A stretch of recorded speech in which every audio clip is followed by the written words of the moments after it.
This episode of the Lawyers Hip Hop Happy Hour is sponsored by the law offices of Alfred Guillaume III, a boutique criminal defense firm located in Washington, D.C. The firm specializes in defending federal criminal cases. You can learn more about the firm by visiting our website at guillaumelaw.com. That's GUILLAUME law.com.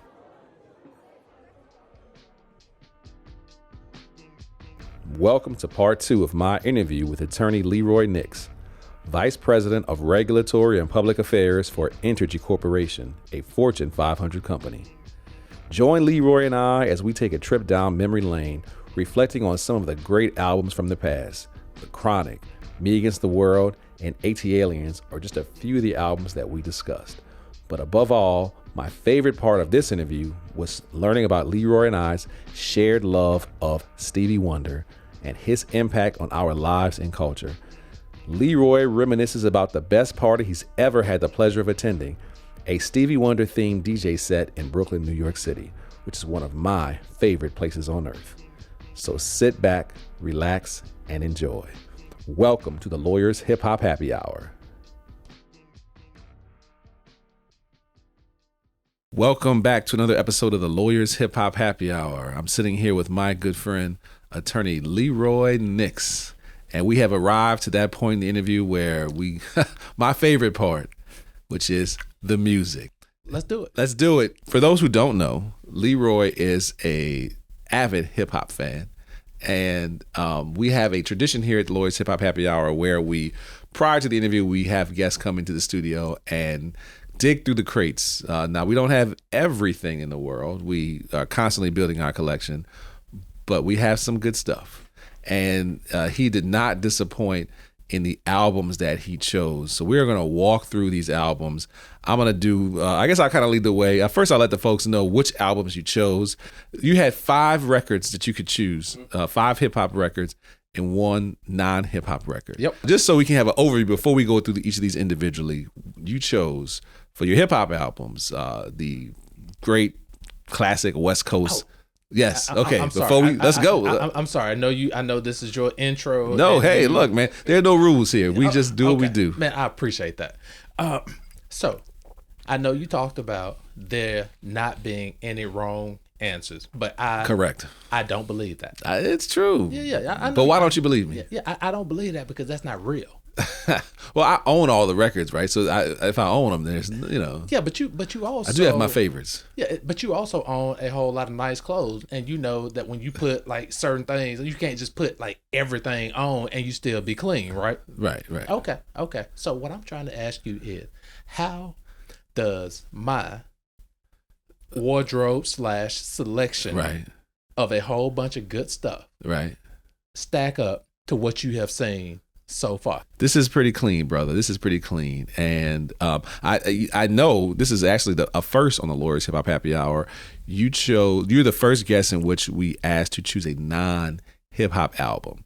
And you chose, we'll start off with that one. You chose Stevie Wonder's Hotter Than July album, which I'm a big Stevie guy, right?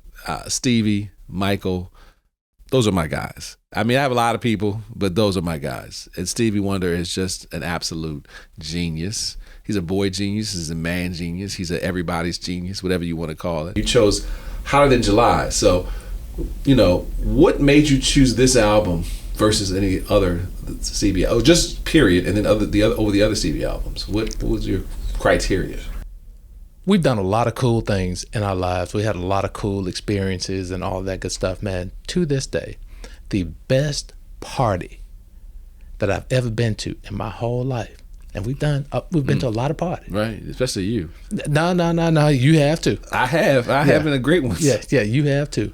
But man, the best party that I've ever been to in my whole life, I was in New York.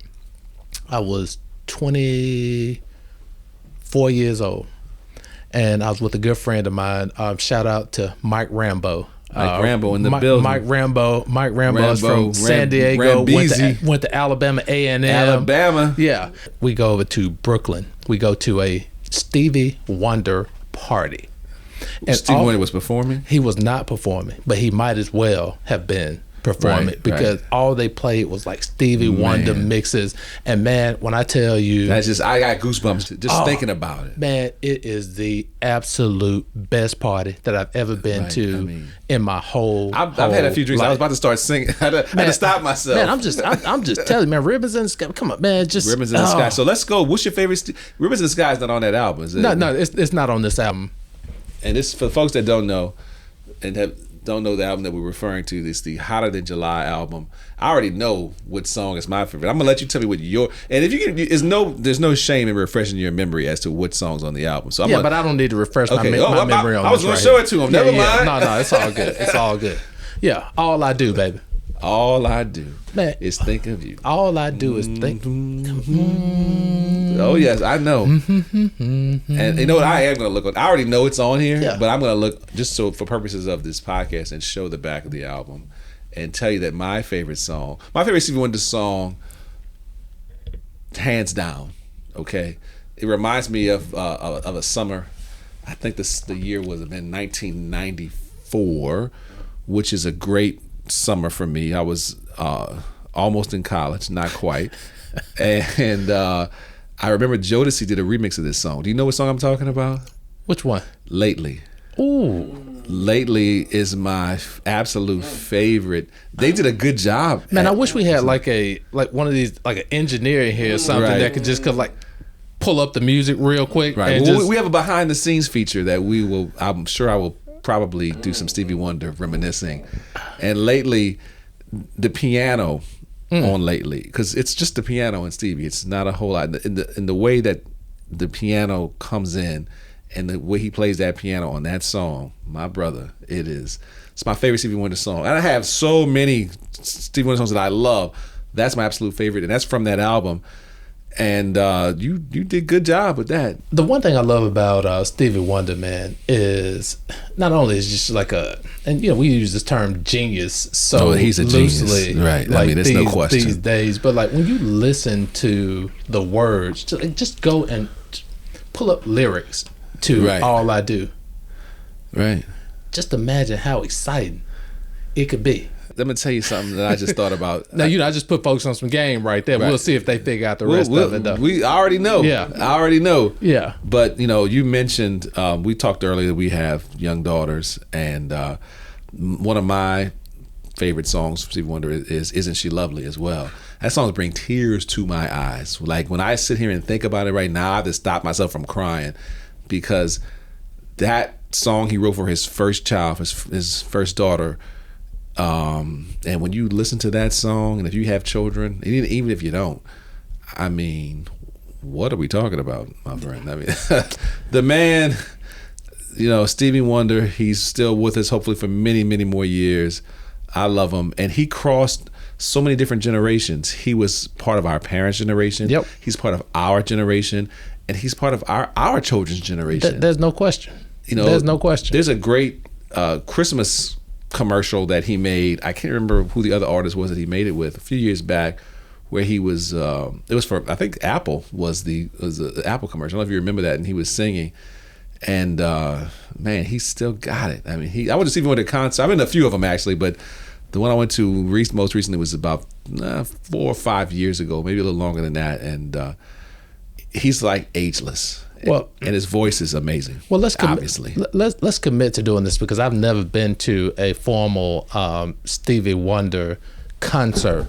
But if ever there's an occasion for us to do that, because he has one, then let's commit to doing that together. Absolutely, my brother. Absolutely. So Stevie Wonder, there's really no wrong answer there. That's your non-hip hop album that you chose. But this is the Lawyer's Hip Hop Happy Hour. There we go. So we got to get into the hip hop.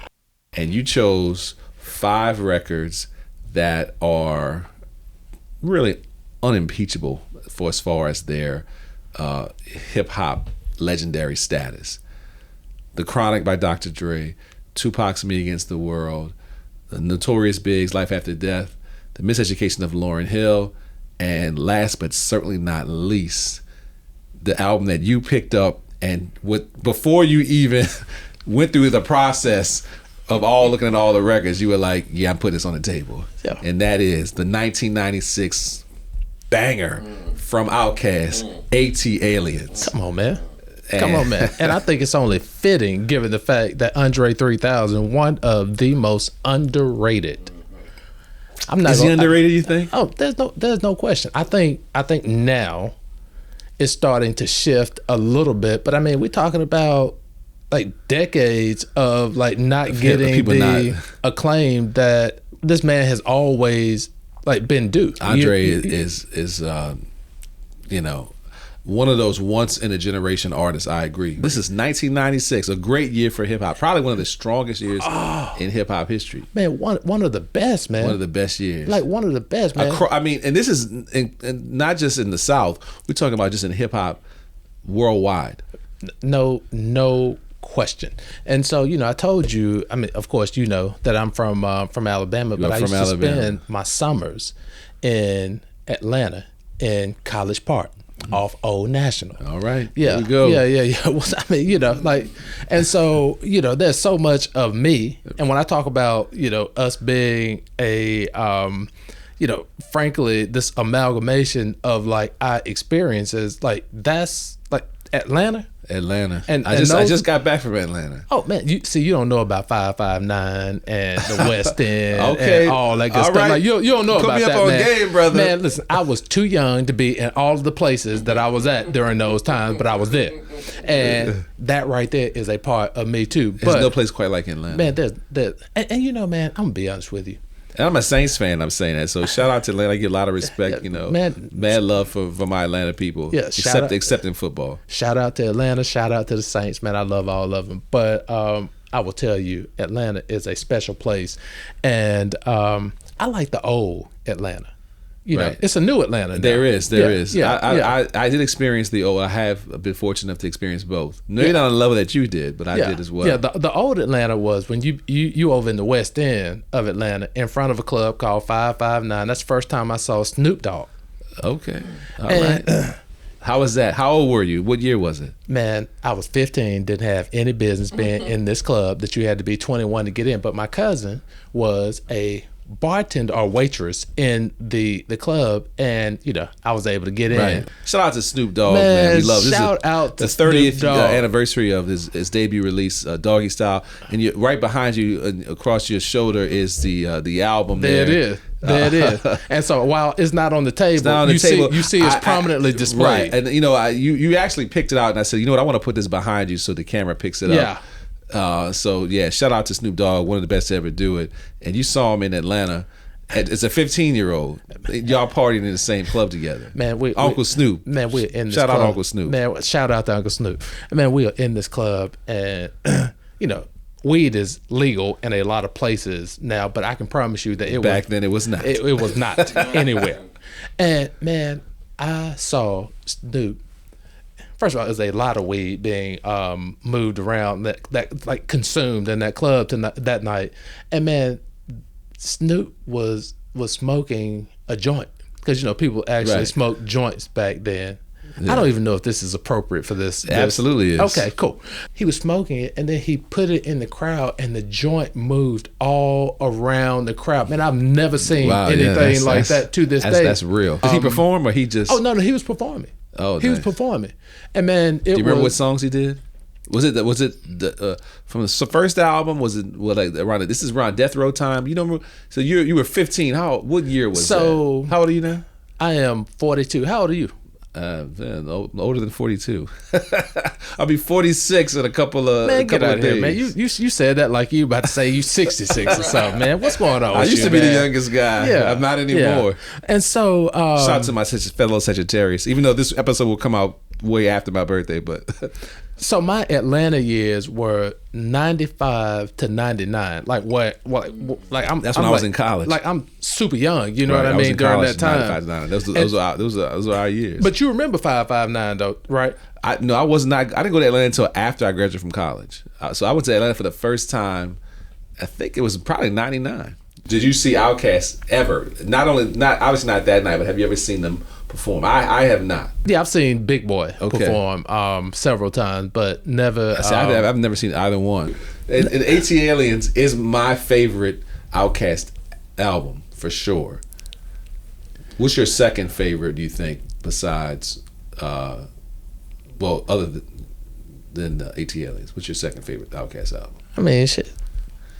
Southern Playalistic. I mean, come on, man. Okay, so it comes down to it comes down to Southern Playalistic or Aquemini, and I can really, either one. I mean, you can make a case for both. No, we were talking about Speaker Box Love Below, right? And that we were, and you said that was not your favorite album. It was not, man, and it still is not. And in fact, like, I'm probably that came out when I was in law school. Man, I'm probably shortchanging myself a little bit because I never leaned into that album because I know that it's like two different albums. That's not the Outkast that was my Outkast. Right. The Outkast that was your Outkast was really all the way up until then. I mean, man, no question. Right. So you have Southern Playalistic, you have ATLiens, you have Aquemini, and then you have Speaker Box, which is a Big Boy's album.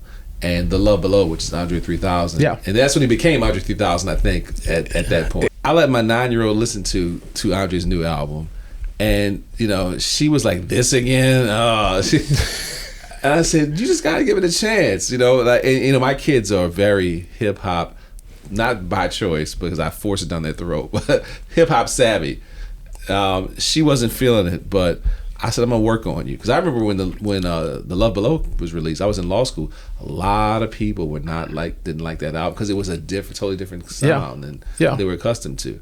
So we'll see what happens with Andre's album. I like it. It's different. It's gonna have to grow on me. And I think I still like it. Well, I think what you have to do is, frankly, give yourself space to receive the art that is this new approach. Hip hop is different. Nothing stays the same. Yep. And that's the beauty of all art forms. And hip hop is an art form just like anything else. No question. Before we move on to the next album, I want to ask you, what's your favorite track from ATLiens? Ooh. It's hard. That's a hard question, I know.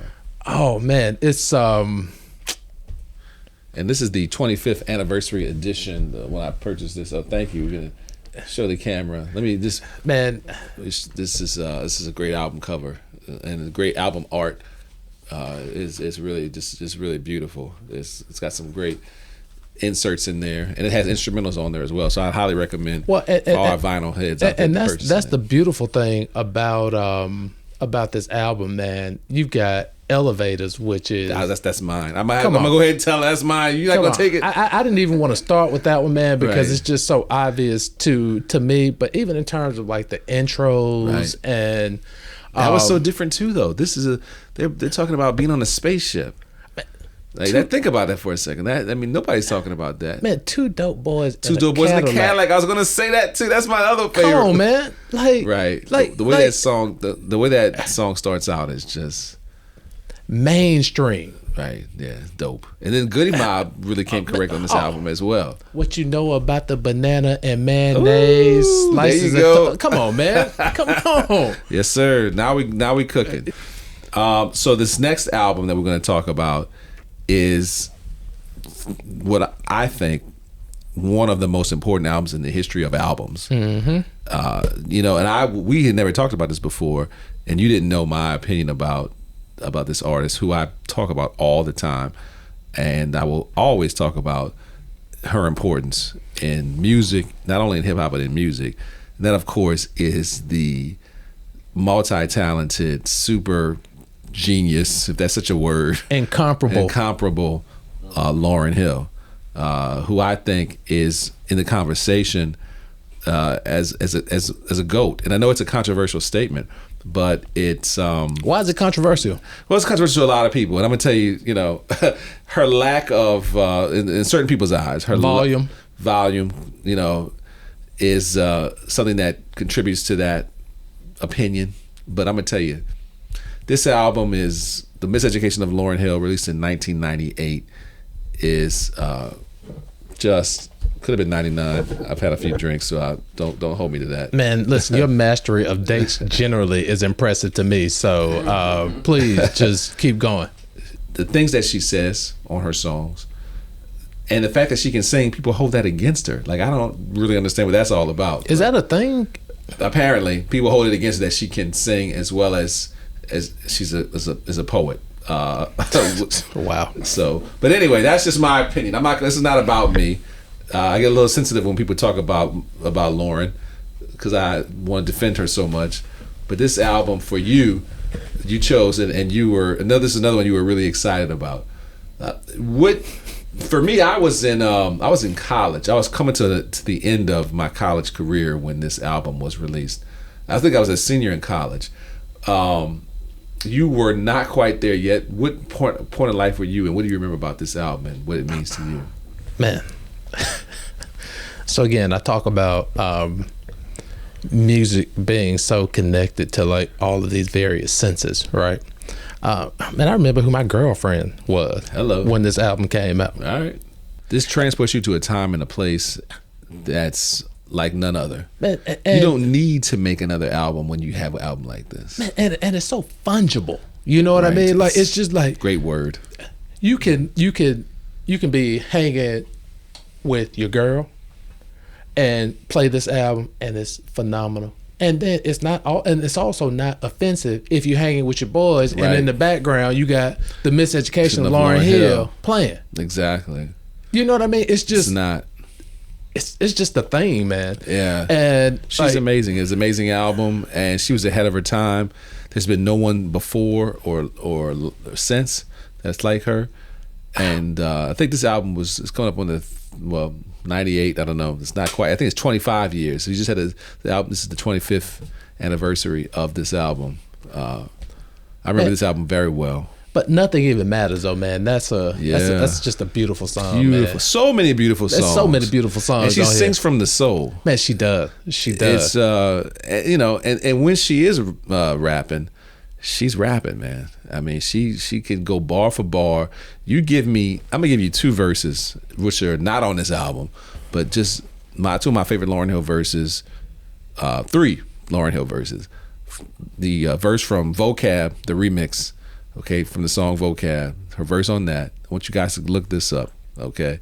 Her verse on the Fugees album on the song Manifest, that's another verse, and her song, the verse on the song Rumble in the Jungle, are three verses that can go toe-to-toe with anyone, and I don't care who it is. Let's go. Just those are three random verses, but I love them. I don't know that anybody's coming close to those verses. Shout out to Lauryn Hill. Shout out to Lauryn Hill. Yeah. Much respect. This next album you chose, another iconic album, the Notorious B.I.G.'s Life After Death, released in 1997. Whew. Long time ago. I was in college and this one dropped as well. And this was released, unfortunately, after Biggie had already passed away. Yeah. Shortly after he passed away. He was that guy. He was different. He had that Brooklyn flow. And yeah, man, he was an awesome guy. My favorite song from this album, we'll show all our folks with this things that make you smile. What numbers to dial? You gonna be here for a while. There you go. Yeah. There you go. You are a New York guy. Crew. We can rendezvous at the bar around what time? 2. Okay. Is The World Is Filled. Ooh. You remember this song? Remember who it's filled with? It's a family show, so we don't want to necessarily say all that. I suppose. Right. Right. I'm not talking. Not just those I know. Right. And Too Short was on that song. And I remember Too Short, I wasn't 30 at the time. I was in college. I was like 20, not even, 19, 20 years old. And I remember Too Short saying, I'm 30 years old. He's a point in the song. He says, I'm 30 years old. I've been seeing since and I've been seeing since way back when. And I remember when he said that line, he was 30. I remember thinking to myself, man, that dude is old. Yeah. Yeah. Sitting here today, I'm a few days away from being 46. So to hear Short say back in 97 that he was 30 and me thinking that was old, shout out to Too Short, man. Also one of the best to ever do it. It's a full circle moment. I've talked about it before in the show, like when this album was released, in the days and the weeks after Biggie died, like people just bumping this, and he, it's so prophetic. Obviously, the music, the record is named Life After Death. he never saw the full potential of his. I mean, he had success, but like this album was huge, and if he had been alive, it would have been awesome. That's a great way to segue to this next album that you chose, which is Tupac's "Me Against the World," which is my favorite Tupac album by far. And I've said this before too, but my co-creator and I used to ride around the streets of New Orleans bumping this album. What was your favorite song from that? Lord Knows, without a doubt. Right. That was the way that song used to hit. What about you? Man, so it's again, we'll show it to the camera. We'll show our. Yeah. So, man, when you think about, when I think about this album, man, my cousin had one of those 300 ZXs. Right. Those cars, like, man, and man, I thought this dude was the coolest cat. My uncle had one of those. So you know what I'm talking about. I do know what you're talking about. Do you remember when they transitioned to the newer? I don't necessarily know if I remember that. Okay, man, So Many Tears, man. Oh, that's The one record the great Frankie Beverly sample was "Can You Get Away." That was it has a great sample from Frankie Beverly and Maze. So much pressure in the air. Like that was right. Yeah, that was another one of my favorite songs. It's a great album, and Pac. This is before he goes to death row. This is before he goes to prison, or while he's in prison. This album is popular, and I think it's the best Pac album. The albums that he released on death row, Machiavelli and All Eyes on Me. Yeah, a lot of people kind of credit those as some of their favorite. I hear people talking and some of their favorite albums, and I like certain songs from those albums, but this album for me is Pac when he's in his purest form. Like he's not trying to be. He's just Pac. He's not California Pac. He's not New York Pac. He's just Pac, and he's being himself and talking about things that matter to him and his thoughts at the time, and that's why it's my favorite.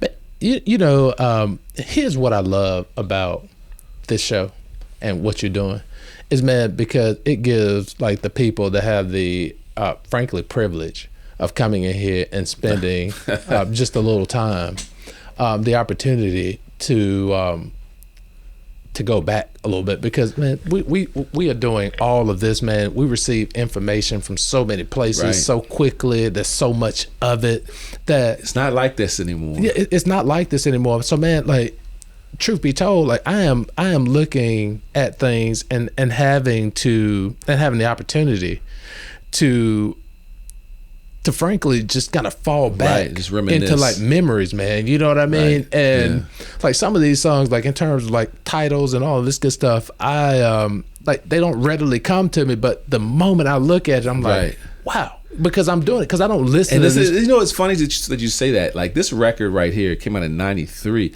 and I'm a little bit older than you, but you were listening. All these records came out, most of them that we've talked about, with the exception of this one, when I was in college. You were even younger than me, so the fact that you were listening to this stuff back then, that's impressive. Well, man, listen, I kind of slipped a little bit on the on one of the albums that we were talking about, because I was quoting 8 Ball and MJG. Lexus doors will be closing when you become one of the chosen.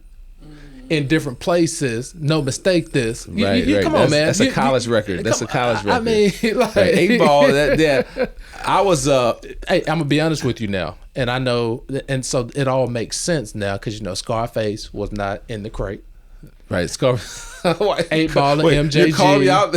I am, man. I am. I'm just doing it, man. I'm just doing it. So 8 Ball and MJG was not in the crate. UGK was not in the crate. So man, all I'm doing, man, is bringing out like the fact that your northern New York bias, which still is unsubstantiated and like misunderstood. Like we just need to like address it. I don't think I have a bias. But you said that. Well, no, I just said try to rule my time. Why did you say it? Because you said you're a New York guy. Well, no, I said New York's in my soul. When questioned about it, I said it's New York in my soul. But no, like I love UGK. Rest in peace to Pimp C, who no doubt, man.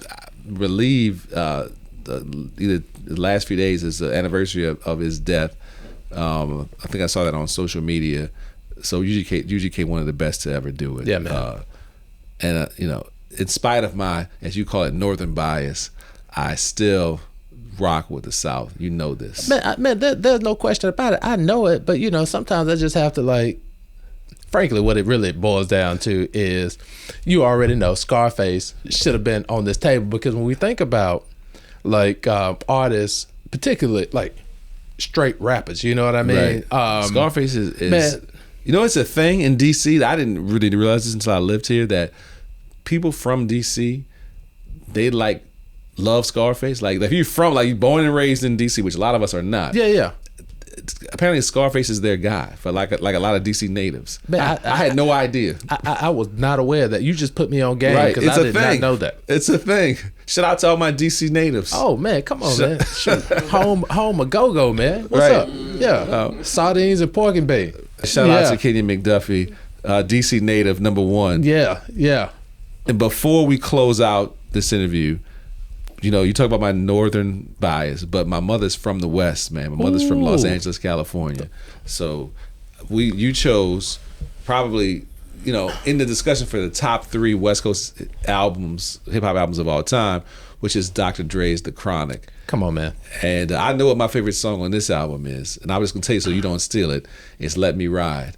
Okay, that song. Well, you actually did steal it. That's your favorite song, too? It is. This album, I was not in college. I was in high school, and the videos would come on, and I would just wish, even though New York is in my soul, man, I just wish that I could be in them damn videos, because I was like, well, and man, I think they were always having a good time. Well, and then I think when you think about Dr. Dre, one of the It's amazing what Dre's been able to accomplish in his producers career. Of all time. He produced a lot of NWA stuff.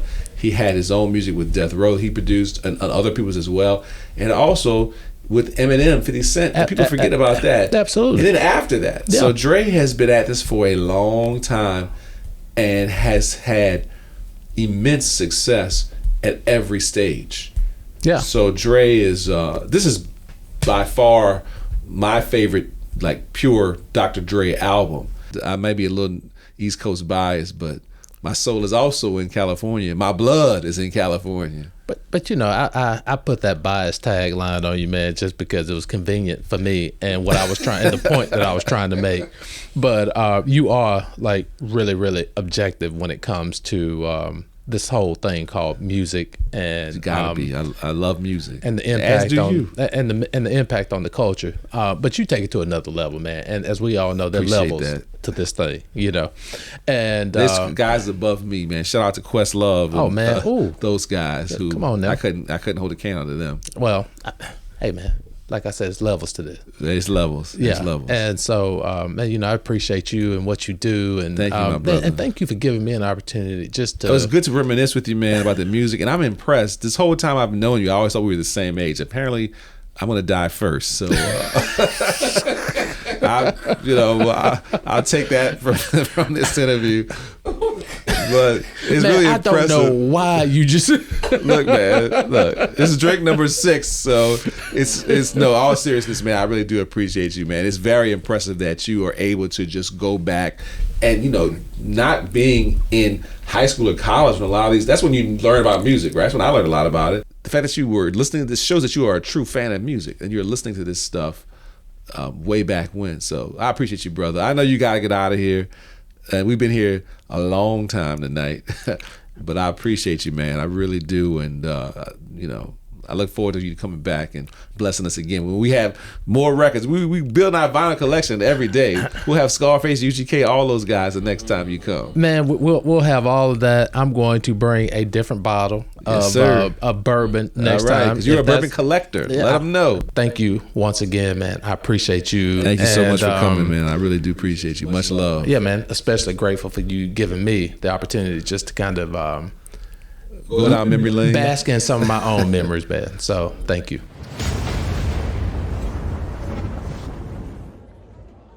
Thank you for listening to this episode of the Lawyers Hip Hop Happy Hour. Make sure you listen to part 1 of the interview and catch up on all past episodes by subscribing to the podcast which is available everywhere, including Apple, Spotify, and Amazon. New episodes are released on the 12th of each month. And if you'd like to see the video version of an interview, that can be found on my YouTube page at the Lawyers Hip Hop Happy Hour. Thank you for your support, and I'll catch you on the B-side.